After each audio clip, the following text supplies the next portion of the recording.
Uneducated, unfiltered, unhinged. This is the Mangina Dialogues. We at it again with your host Nick Scopes and the Gregolicious. You know how we do, cause you know we keeping it gangster and silly. Unplugged like a full swung titty. Bout get jitty, cause you know we down to the nitty and the gritty. And we make shit sound so damn pretty. Yeah. Why would anyone shit on this? Why would I don't understand? I thought when you lifted your microphone to your face, I was like, "Oh, he's about to rip us for that stuff." No, man, that's quality right there. That's good shit. Right? Thank you. Yeah. I will take that from a man who's. I was watching a lot of your clips today, the Comedy Central clips, and you were wearing a velvet blazer. And yeah, I got to tell you, I have one. And frankly, if someone doesn't have a velvet blazer, I don't want to be friends with them. Like, I don't know what you're doing at this point if you don't have a VB, as we call it in the biz. You know, and you had Velvet boy, and you had a fucking peacock feather, if I'm correct, right? Yeah. God damn, dude. Yeah, that was freshly hunted peacock. Nick showed off his style. Wow, right out of the gate. Wow, Nick, you intro our guest or what? Yeah, I know. Sorry, I got sidetracked. I wanted to make sure I got that. I'm your host, Nick Scopes. Welcome to the Mangina Dialogues. This guy's the Gregolicious. He sucks. I'm just kidding. And has velvet. I would drape myself in velvet if it was politically correct. I knew you would. One thing I want to address is I have a new microphone headset. Everyone was making fun of me. I had like that snowball mic, and people were like, "Are you talking into a fucking what is it, smoke detector?" And I was like, "No, it's just like a snowball mic." And everyone gave me shit. So here it is. Got a headset. So now you look like we're at a call center. I was like, I put it on. And I was like, I look like a telemarketer. Hello, Amazon. Yeah, it's not really that great. I'm going to be honest with you, but whatever. Anyway, our guest today is Allen Strickland Williams, very funny stand-up comic. How are you doing, sir? I'm good. Thank you guys so much for having me. Appreciate it. Yeah, appreciate you coming on. This is good. This is Yeah. good shit. So one thing I wanna just kind of jump into is in watching your your clips, there was two things that struck out to me as incredible. Like, I mean, I peed my pants funny on your bit about Florida and all the different things you related to Florida and Walmart. Like, I was like, wow, that is perfect. Dead on. Oh, thank you. So where'd you grow up in Florida? I grew up in a town called Orange Park, which is right outside of Jacksonville. So it's in Clay County, which is right next to Duval. So like 904, go Jags, all that shit. Yeah, it's funny that joke specifically, I was actually talking about, I didn't even kind of realize it. I'm like, oh, that's just straight up what happened in Orange Park. There was like, Walmart's just been everly expanding since I can even remember, growing up and shit. And I remember there was like Walmart first opened, and then like it kind of did an upgrade, and then at like 7th grade, junior high age, they put a McDonald's in there, and I was like, oh shit, like it's all. Why would you ever go anywhere else? There's a McDonald's and then it's like there's also like people always say that like the best, like the Coke tastes better at McDonald's, but it actually tastes best at the McDonald's in the Walmart. That's where they keep like the sweetest concentration of the syrup or whatever. That's where the secret sauce is. Yeah, for sure. Very funny because I have mixed feelings about Florida, depending on where you go in Florida and what type of people are there. And I actually have not really spent much time in northern Florida, but I've spent a lot of time in and around Orlando, and then of course South Florida, and just such extremes of the people. Like, it's wild. I mean, it's basically like 4 or 5 different states sort of all together based on like where you're at. And then throw on top of that, it's fucking hot as hell. Yeah. And I just always think that heat makes people like crazy. And I think and then also there's hurricane season every year. It's just like, it's true. I think there's like, I remember like researching one time, like about like, you know, the first people, you know, like when like the first people that came to America were like Jesuits and stuff like that. It was like one of the first, like maybe from Ponce de Leon or one of those first like early explorations. Like one of the journal entries was just like, Florida is filled with mosquitoes. No one should ever come here. And it's like, yeah, that's pretty much still that's Florida. Still the same. Yeah, That's like wild, man. Go ahead, Nick. No, I was just gonna say, like, I've been to Miami like a handful of times in my life. That's a place I've visited quite a bit. And I literally was, you know, you're in the ocean. I'm with my buddy, and we were just, you know, you're walking around, and my buddy just turns to me and goes, "I can't believe this is still America. Like this is still the same country, like that we came from Connecticut, the Northeast. And we're like, this is in the same country." We were like, it's another world. Miami gets kind of a crazy rap too, but I really like Miami. Miami's the only place you can go have a really nice meal and then like play bingo in a fancy hotel, do a ton of drugs, and then go out to the Everglades and have a beer like next to an alligator, which is like what my friend and I did one night. So it's just like Florida's definitely like it's crazy. And the older I get and the further I get away from it, the more I'm kind of like, okay. But growing up there was just like, so I was like, this is fucking, I was like, wait, the hurricanes come every year and we just still live here? Like, what's going on? Why don't you leave? Did you start doing stand-up in Florida when you started stand-up? No, I started in LA. Oh, you did? Because I was kind of curious.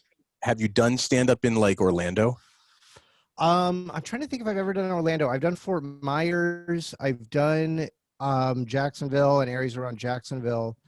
I want to say that maybe I did one show around Orlando or somewhere in there, but it was weird when I wasn't really interested in comedy growing up. And then even when I would like kind of start to do it out here and maybe I'd like be back home for a holiday or something, there was no scene yet in Jacksonville. Like there was nothing going on. There was like I think there was a Comedy Zone and there's probably not anymore, but they like, I even would call and be like, what's the like open mic situation? They're like, oh, we don't have one. I'm like, oh, okay. So it's like just for touring, right? People to come through. And then it was like, you know, when there was that kind of crazy, I don't know if you'd really call it a comedy boom, but like when sort of like podcasts really started taking over, then there really was like a little like sort of scene you could go back to and do a couple shows, which were fun. But yeah, there's this really funny guy named Chris Buck in Jacksonville who's great. And he runs some shows, but besides that, it's just pretty low key. There's just pretty much, it's just not like here. I was just curious about Orlando because I've gone to Orlando mainly on business for business reasons over the course of a bunch of years. And I went to Orlando business.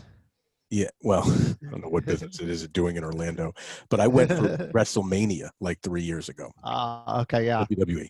And I don't think you could pick a more interesting weekend to see the depths of American culture in any one place. The shallows of American culture. Anywhere in the world besides Orlando, like probably the biggest tourist destination in the country.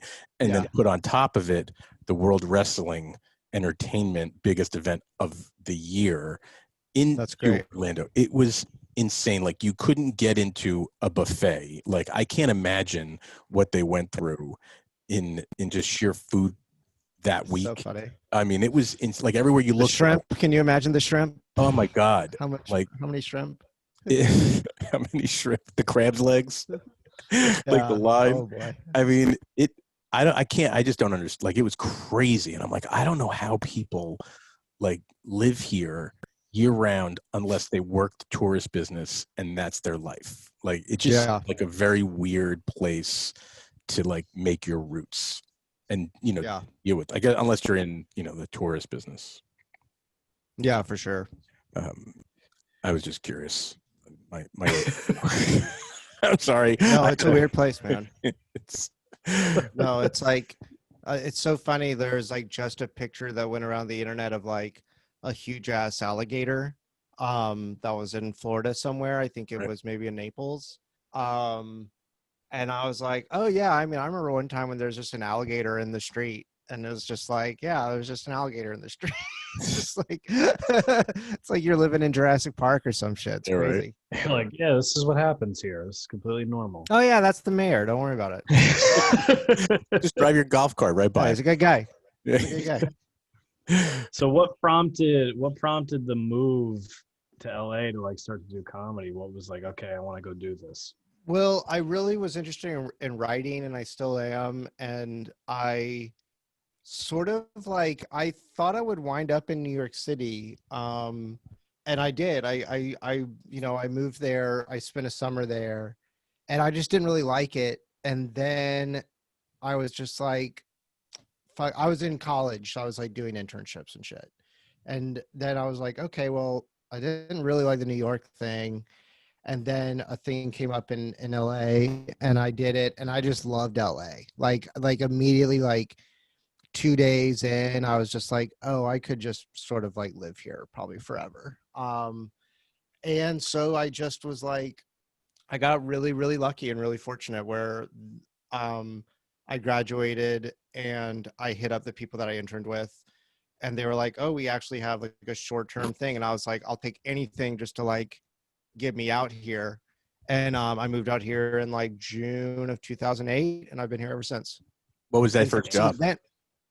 It was really weird. It was like I worked at NBC. I worked in this weird department, and I did promo scheduling. So literally, like, I sat at a computer all day, and like I did some quality control stuff, which is like you watch to make sure like there aren't any like weird artifacts in the screen or like cuss words don't get through or shit. I did some of that, and then you do promo scheduling, which literally was like looking at like holes on the screen and like dragging and dropping stuff into the other window. And I was like, a computer could do this job. And sure enough, like 3 months later, they're like, yeah, we're shutting everything down and moving it to the East Coast so a computer can do it. And so then I had like, it was really kind of weird because I moved out here with like actually like a real job, like what, like, and then I lost it, and I didn't know anyone, and you know, I really got lucky with that job out here. And because I was at NBC, someone was like, oh, you should do the Page program. And that's like you do like tours and you seat like the audience for the Tonight Show. And, you know, there's like on 30 Rock, there's the Page. And I did that. And then that kind of like, that was what kind of also allowed me to be like, okay, now I can like actually stay here. But yeah, that's pretty much what brought me out. And then eventually it wasn't even like I started doing stand-up immediately.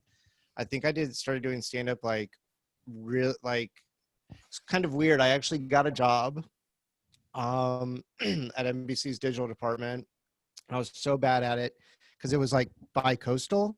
So it's like they wanted me to like get there at like basically like 7 or 6 like our time, right, to work East Coast. And then my other boss was a super like night owl. So I was just like working all the time, and I was just like, oh, this isn't gonna last. I got fired or I got laid off or whatever. And I went home thinking that I was gonna like fail, give up, move back to Florida, work for my dad, whatever, figure something out, be a substitute teacher, whatever the fuck. And like I went and like I was at TSA, and I gave the guy my ID, and he was like, oh, Allen Strickland Williams. And I was like, yeah. Okay. And he was like, he just looked at me and he was like, squeeze the dream for all it's worth, because no one's going to squeeze it for you. And I was like, okay. And then I just kind of thought about that, like my whole like trip home. And then I came back and like, I'm like, well, I'm fired. I'm on unemployment.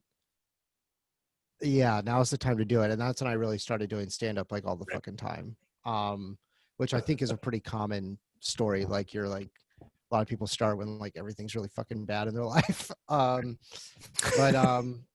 yeah, and then I, you know, I really got sort of lucky with, you know, some timing things early on in my career. And yeah, you know, it's funny. It's like, I mean, you guys know with fucking comedy, it's like you love it and you hated it. And it's like, yep, this whole thing has been kind of crazy because it's like, I feel like I've just reached the point where I'm like, ooh, it almost feels like I'm starting over. Like whenever, like I haven't really been able to do any outdoor shit or anything, I'm like, oh, like I've been like I've been like writing jokes in a way that like haven't done in a long ass time.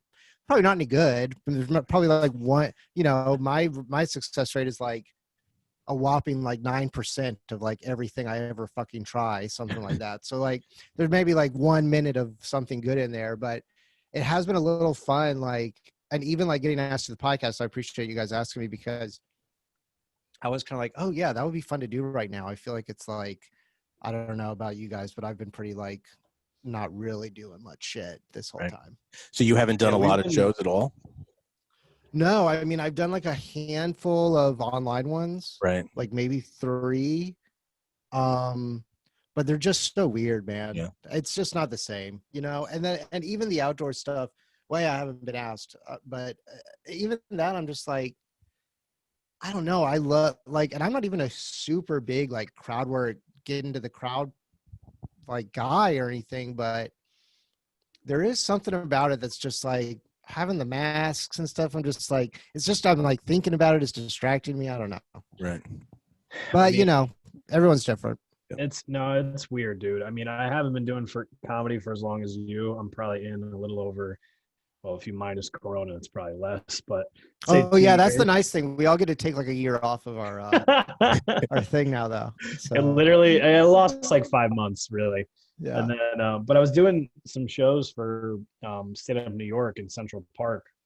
Oh, cool. And they're fun. It's cool, but also like it's New York City and it's outdoors. There's a million people around. Like there were birthday party.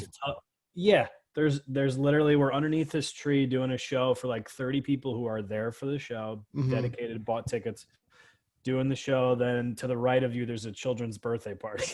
Well, and it's so fucking funny too, because now everyone's like, God, I'm dying to do an outdoor show. And I'm like, what was the type of shows that we always complained about before?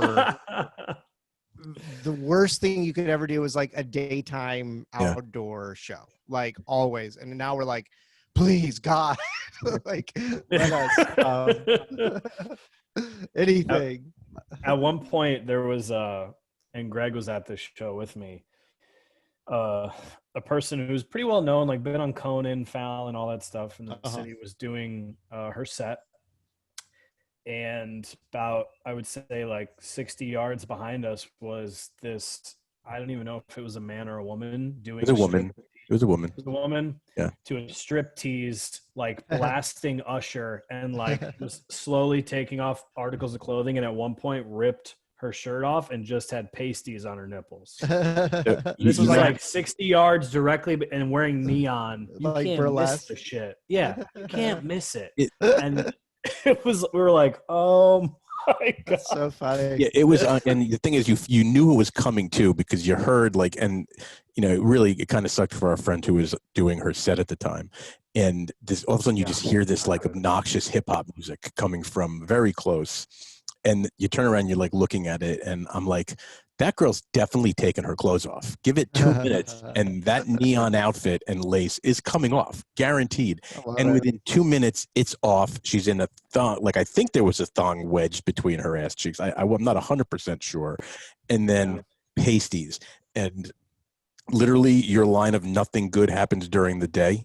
Nothing good happened during that like it was, that couldn't have been the more perfect descriptive for what was going on at that moment. It was insane, and I'm like, yeah, that shows in the park. If it's not a kid's birthday, it's that. Yeah, you're like, you're not dealing with hecklers, you're dealing with other shows in the background. It's like, and what's the thing with comedy? I think like the guys that wrote Airplane, this is like the Zucker brothers. They like have all these rules of comedy, and it's like, you can't be funny in the foreground and the background at the same time. Like, you gotta, like, you need like some timing there. So yeah, that's really fucking funny. Only in New York. We did an outdoor show. I did the Connecticut Comedy Festival here at Fairfield Comedy Club, and that was outdoors as well. And the one thing too is, right, we're comedians, right? You like to be on stage, you want to hear the laughs, all that stuff. Sure, yeah.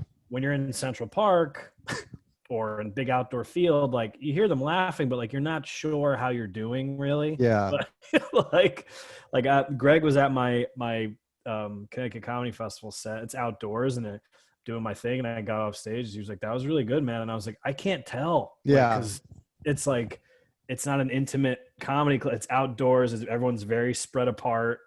And I'm like, I heard them laugh, but like it wasn't as loud as I'm used to. I don't know. You like get in your own head about what's happening. It's strange. Yeah. Now, one of the things I wanted to ask you is he brought up the daytime bit, which was very clever and well done. Thank you. Thank you. Loved it. So, you made a reference about, 9/11 in the bit, which I thought was really funny. That was great. And, I always ask when comics can make something dark like that really funny, I always ask them, like it usually comes down to experience. You're more experienced than I am, but how do you make stuff like that funny? You know what I mean? It depends. And it's all, there are a lot of people that would say that it's not funny, even though it got a pretty good reaction when I did it on TV or whatever. It got a really good reaction. And usually when I do it, the way that one specifically works, I think why you can kind of get away with it is that it's such an outrageous, it's so outrageous to be like, oh, we have to go to school, not to ruin or quote my own bit or whatever, but right. As that being the third thing, that's just so over the top. But then the dumb wordplay or number game with it, it's just and it's so funny too, because that joke used to kind of end there.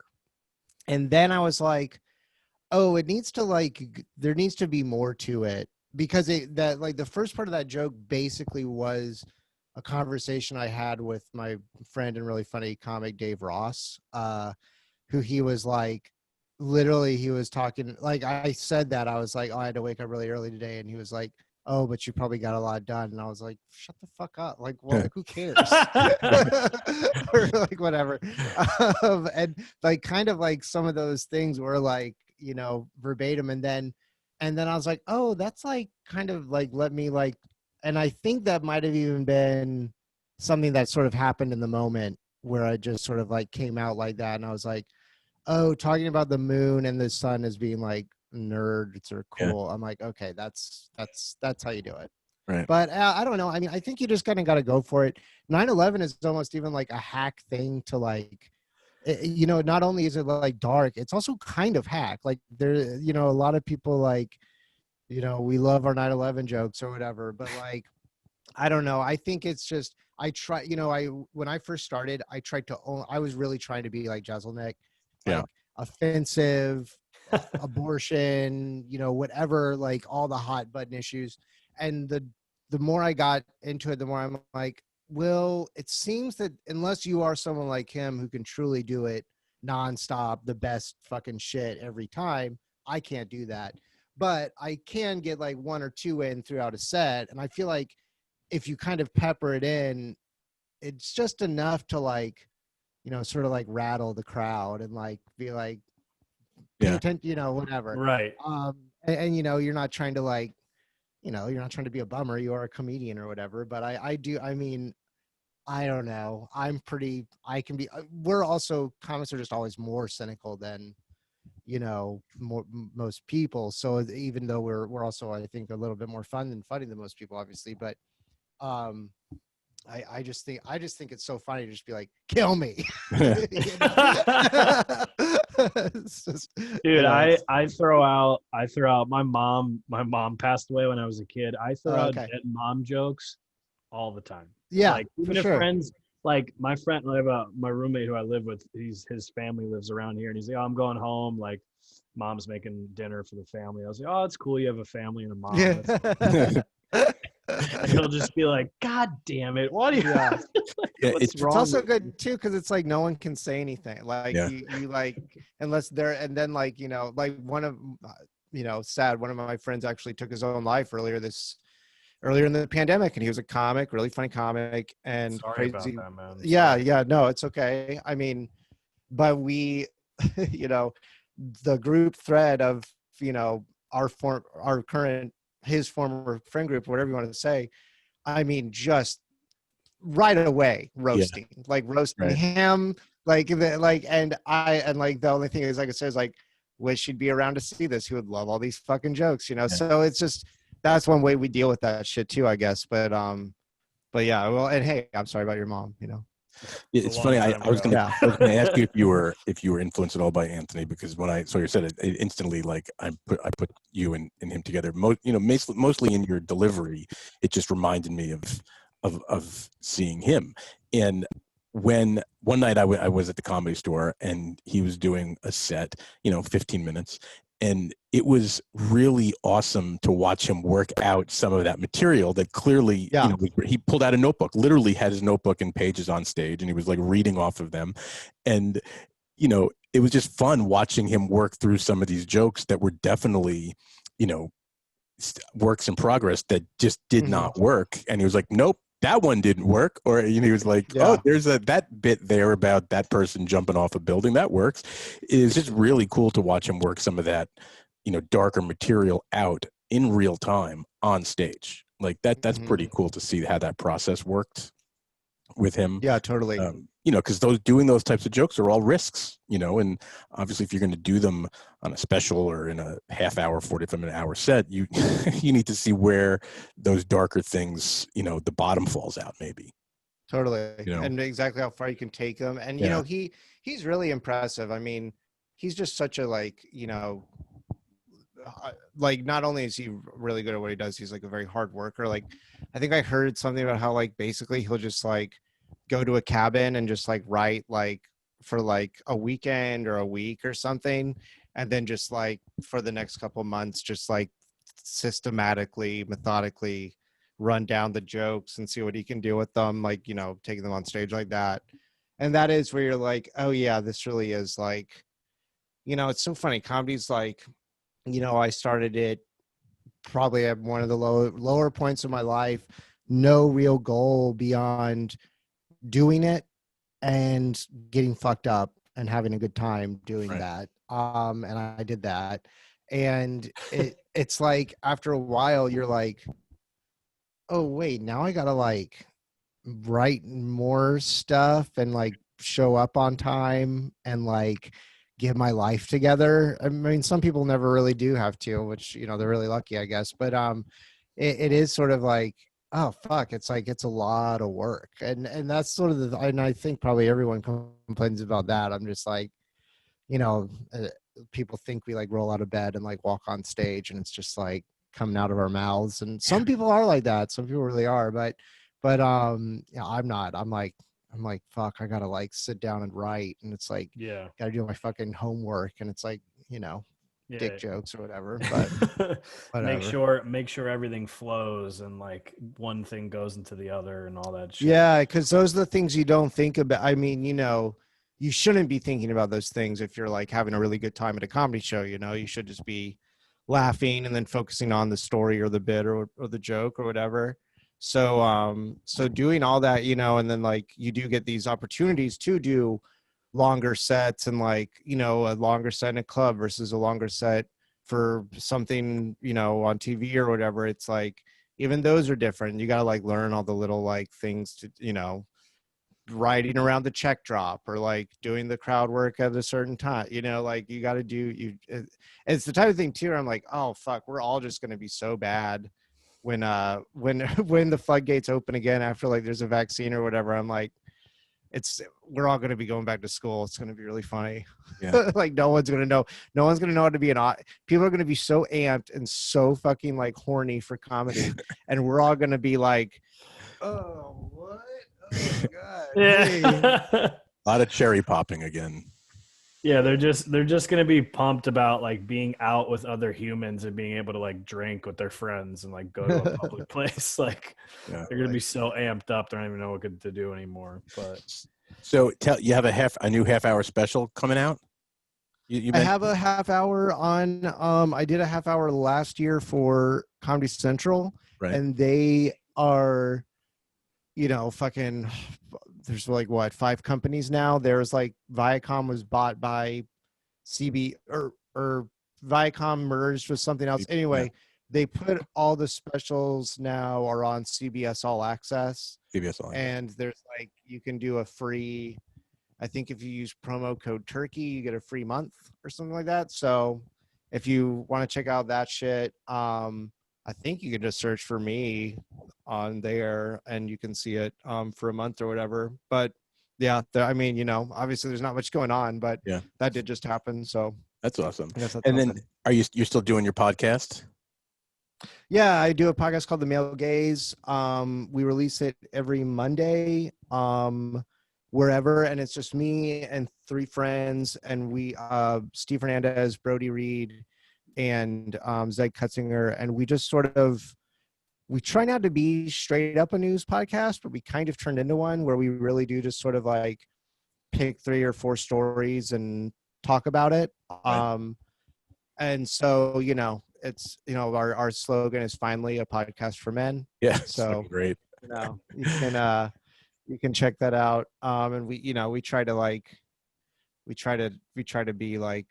talk about like things that normally you don't cover and from different angles and stuff. So anyway, that's cool. Awesome. And one of the last things I want to ask you about is that the show you did, Cooking on High. Yeah. Right. So Nick, you know about that show? No. No, I don't. It's what you think. I mean, it is what it sounds like. So you go ahead, talk about it. So the funny story about that is, you know, you do all these weird, you know, for a long time, I didn't have, like, I always worked in offices, and then like, you know, I was in a position where I didn't have to work for a while, and then you do again, and then I'm like, fuck, I have like such a big gap in my resume. So then you start just doing whatever you can. And that was a job that I wasn't supposed to be on it. I was there's a word for it, like a standby or stand-in or something. And my friend, this really funny guy, Brad Solnitzer, who ran a really great show called Brouhaha for a long time, this like drinking game show. He also was like, would like help produce things. And he was producing this show. It was Cooking on High, which is it's a cooking judging show where every food has weed in it. Yep. It's like all like weed infused. And so it's like weed chefs. So it's like they're gourmet, like really good chefs. And I went, and I was just supposed to be there for a day and get, I think like you get paid like $100 just to be there. And sure enough, I think literally the person that was supposed to be there was too high, so couldn't do it. And they were like, okay, well, I guess you're going to be on this. And I was like, okay, great. And then it was obviously really fun. And like, I did get pretty high, like it was crazy. But the other funny thing about it was, I wasn't supposed to be on it. Then it wasn't supposed to be anything. It apparently, like, we got word like a couple of months later that whatever was making it got shut down. And then kind of even like the CBS All Access thing, like just out of nowhere, they're like, oh no, we actually sold it to Netflix and it's out right now. And it's just like, oh, what the fuck? And so that's like really funny because that's something that people have seen. Like, that's a weird thing where people from like high school have been like, is this out? Like they saw that because Netflix pushed it really hard when it was out. So that's the type of thing where I'm like, I wasn't supposed to be in it. It wasn't supposed to come out. And yet it's something that like seemed to like really not make a difference, but like, you know, people like latched onto it because it's so ridiculous. So how much pot did you actually eat during the taping of the show? It's hard to tell because it was I think in every case they like infused it into the butter or the oil. And so like the thing that I think what happened was the butter weed was in this, like I had like a really like heavy mac and cheese. Yep. And I also was just hungry too. So I ate a ton of that. So that just like straight up got me high. And like, I was so high that, I mean, obviously if you watch the thing, you can kind of tell I'm pretty high in the interview section, but they like, you know, it was like, because you might get really high, they're like, you don't drive. They sent a car to pick you up and they give you a car to go back in, like a Lyft or whatever. And I was so high. The car that picked me up to come back home was a Tesla. and like I'd never been in a Tesla before, and like it parks and it sort of like lowers a little bit, and then there's, and I like was like, and then there's like the way that you open the door, like there's no handle, and then like a handle like pops out, sort of like pops out. Yeah. And I was just like, it felt like I was like going into Alien or something, and I was like, I was just like, oh wow, have I been high this long? You know, is it the future? But yeah, that was fucking that was just such a funny, like, happy accident that whole thing happened. That's pretty cool, man. It's it's a fun show. As someone who's been too high, like that would freak me out. So I had a lot of experience by that point, and but still, I'd never seen a Tesla. I'm like after eating a pound of weed mac and cheese.